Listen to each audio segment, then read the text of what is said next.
नमस्कार दोस्तों, नीति वॉइस में आपका स्वागत है। पिता और पुत्र की कहानी।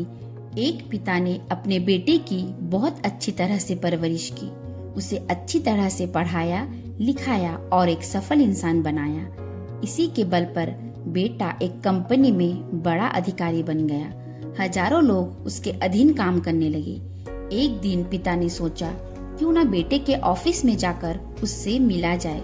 जब पिता उसके ऑफिस पहुंचे तो उन्होंने देखा कि बेटा एक शानदार ऑफिस में बैठा है और बहुत से लोग उसके अधीन काम कर रहे हैं। ये देखकर पिता को बहुत गर्व हुआ। पिता अपने बेटे के चैम्बर में गए और पीछे जाकर उसके कंधे पर हाथ रखकर खड़े हो गए। इसके बाद पिता ने अपने बेटे से पूछा, इस दुनिया का सबसे शक्तिशाली इंसान कौन है?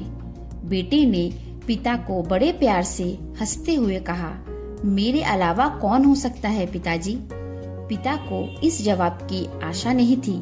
उसे विश्वास था कि उसका बेटा गर्व से कहेगा, पिताजी, इस दुनिया के सबसे शक्तिशाली इंसान आप हैं, जिन्होंने मुझे इतना योग्य बनाया। बेटे का जवाब सुनकर पिता की आंखें भर आई। वो चैम्बर के गेट को खोलकर बाहर निकलने लगे।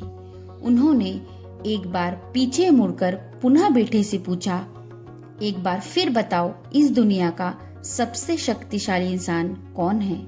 पुत्र ने इस बार कहा, पिताजी, आप हैं इस दुनिया के सबसे शक्तिशाली इंसान। पिता ये सुनकर आश्चर्यचकित हो गए। उन्होंने कहा, अभी तो तुम अपने आप को इस दुनिया का सबसे शक्तिशाली इंसान बता रहे थे, अब तुम मुझे बता रहे हो? बेटे ने हंसते हुए उन्हें अपने सामने बिठाते हुए कहा, पिताजी, उस समय आपका हाथ मेरे कंधे पर था। जिस पुत्र के कंधे पर पिता का हाथ हो, वो तो दुनिया का सबसे शक्तिशाली इंसान ही होगा ना। पुत्र की बात सुनकर पिता की आंखें भर आई। उन्होंने अपने पुत्र को कसकर अपने गले लगा लिया।